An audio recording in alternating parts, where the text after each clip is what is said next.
Great to see so many faces out on a Thursday night, just to share ideas and just share this lovely space as well. It's a real treat. Thanks to Mike for inviting me.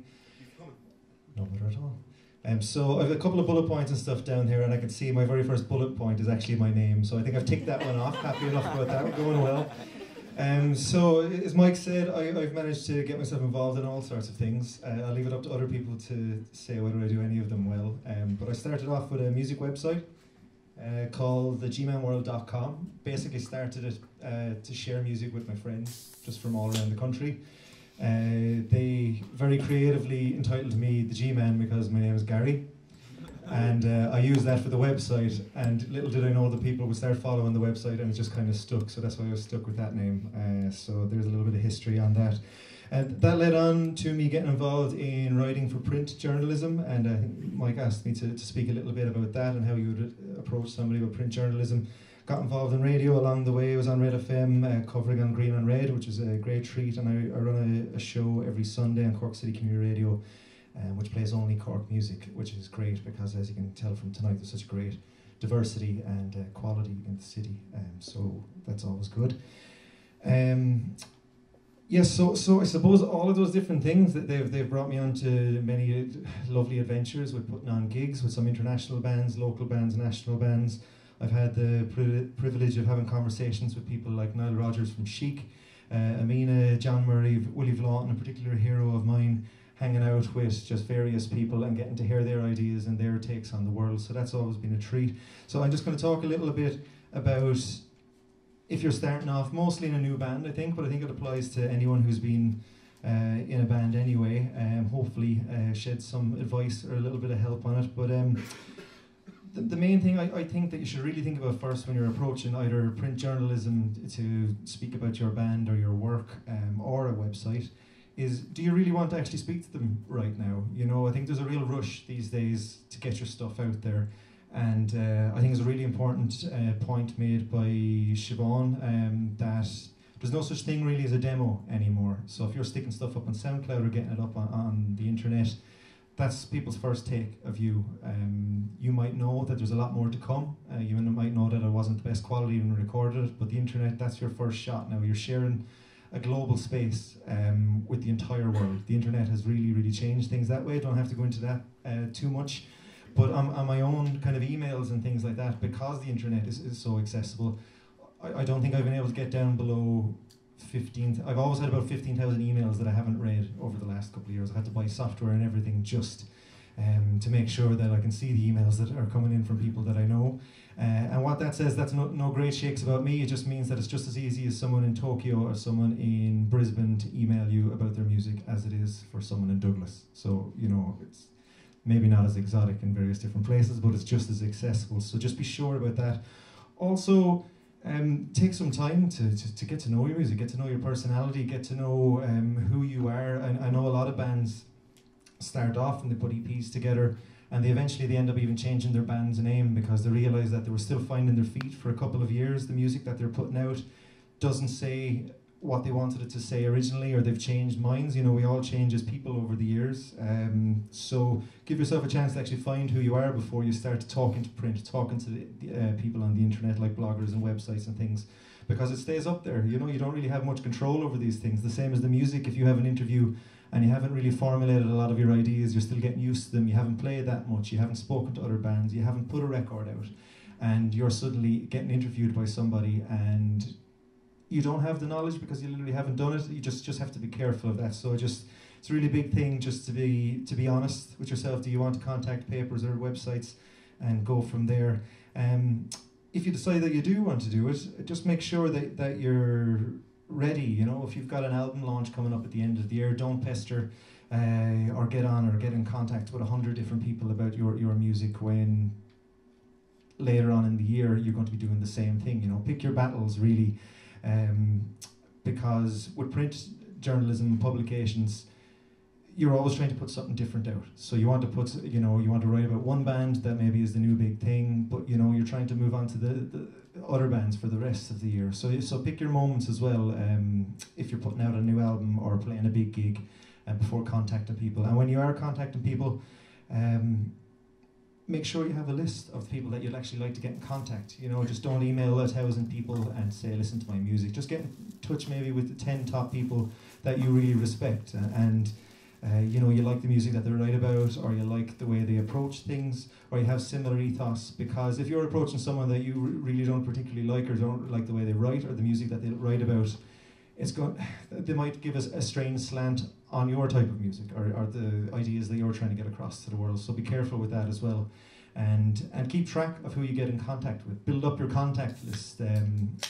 I'm a bit of a demon for Excel spreadsheets when it comes to promotion, radio, websites and things like that, where you don't want to be contacting somebody 100 times a year, because people will just get sick of you. It doesn't matter how good your stuff is. You know, again, go back to pick your moments, and develop relationships with websites and newspapers and magazines that, again, have a similar ethos to you, because, you know, you're going to have more chance you have something in common with a folk magazine or a folk magazine journalist.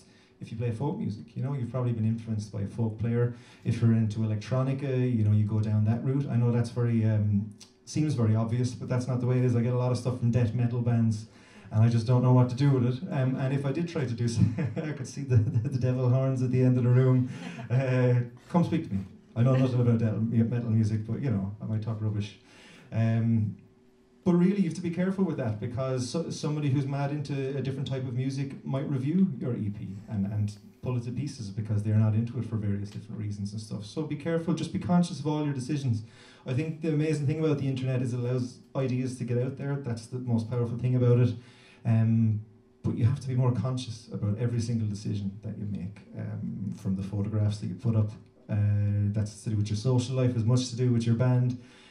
For the ideas you put out there, I'd be careful about possibly speaking politics on your, you know, your official band page, unless that's something you want to do. But you have to feel that the repercussions come back on you. You have to be able to back that up.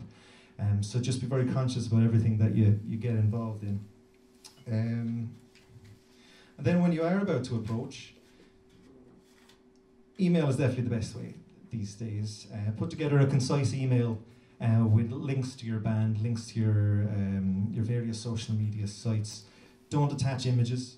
Have your images, you know, made up. You know, be happy with the images. It costs money, or if you have a photographer friend, you know, invest in very high quality images where you can, because when you're dealing with magazines and with newspapers, it's a visual medium. So if you don't have good images, even if it's a great article, if it's about a great band, and you literally don't have the images to back it up, it makes it very hard for the magazines to get behind it. I've had a few articles or a few interviews with bands, and they really wanted, the paper itself or the publication itself really wanted to put it on a front cover, and because the images weren't there to back it up of the quality, it just couldn't happen. So be conscious of that as well. Dropbox links are the way to go these days. Did I say Dropbox? That's for another story, is it? So Dropbox is a great way of getting all of your media. Files are huge these days. You know, you might want to send a WAV file for radio that's kind of 50 megs. You might want to send an MP3 just to keep the size down. You could have 10 images that are all massive. If they're high res, they could be 5 megs or so. So that's really easy. Instead of a massive email coming into someone's inbox, they'll just delete it, or they might have spam set up to actually delete it for you. So don't waste all your hard work on little things like that. It's the same that I know friends of mine were mad into creating these mad album covers when we were younger and sending them to radio DJs because they thought that would impress and that, you know, it would really stand out. But then when I actually got to work in radio, I spoke to people and said, well, I can't stack it on the shelf, so I put it in the bin, you know. So that's simple as that. Sometimes it's as practical, which, you know, broke my young heart at the time. But just be conscious of those things. When you're sending stuff on as well, when you have picked the people that you really want to get in touch with, that gives you a chance to actually genuinely try create relationships with them. Again, if you are dealing with folk kind of magazines, American Songwriter, and like there's F Root is another good magazine. If you know it's metal, if it's rock or whatever, you have it in there to actually look at their magazine, read their magazine, go to their websites, read the articles, find out the journalist or the writer who you think would be the best person to put your ideas or your music into the world, and get in contact with them. You know, tell them the music that you liked. Tell them that you liked an article because you genuinely did like an article, and you can open a conversation that way. It's an easy thing, but it's how you can be remembered. You know, you remember people that you meet just out in a cafe or out and about in a bar or whatever because you've had interesting conversations with them. That's how you remember it. It doesn't change. Being nice to people, you know, always goes a long way, in my opinion. And that's how you develop relationships. And I suppose just a couple of the don'ts. Going back to that SoundCloud link, I've got a few this week where people tend to send on SoundCloud links. Say, oh, I haven't finished this song, but it's a good verse if you want to give it a listen. So I can't reiterate that point enough. Just make sure you're sending on what you're happy with, and look after that. After that, I suppose, I really like the idea that the word community popped up a lot here tonight, no matter what medium you're dealing with or what publication that you're dealing with. I think community is a really important thing. And that counts the same when you're trying to contact people, whether it's a radio DJ, whether it's a publication, whether it's a website. It's very hard when you're contacted constantly by someone, especially if it's more local, and they don't support other people as well. I'm not saying that this is an absolute must, but it really helps if you go to your local record shop, and if you go to tell people about your local record shop, about how good it is. If you go to gigs regularly, it can be expensive sometimes, I know, but you know, when you can go, bring people along, bring them to like lovely spaces like this that they mightn't have heard of. That cycle or that domino effect is massive. You know, I'm sure there's a few people here that didn't know this place even existed tonight. A friend brought them along, or because this event itself is going on, because of the CorkLovesMusic guys. That's how the wheel turns, I feel. And with independent music and with alternative music, I think just an extra 10 or 12 people knowing about a space can be the difference between surviving as a venue, as a publication, as a website.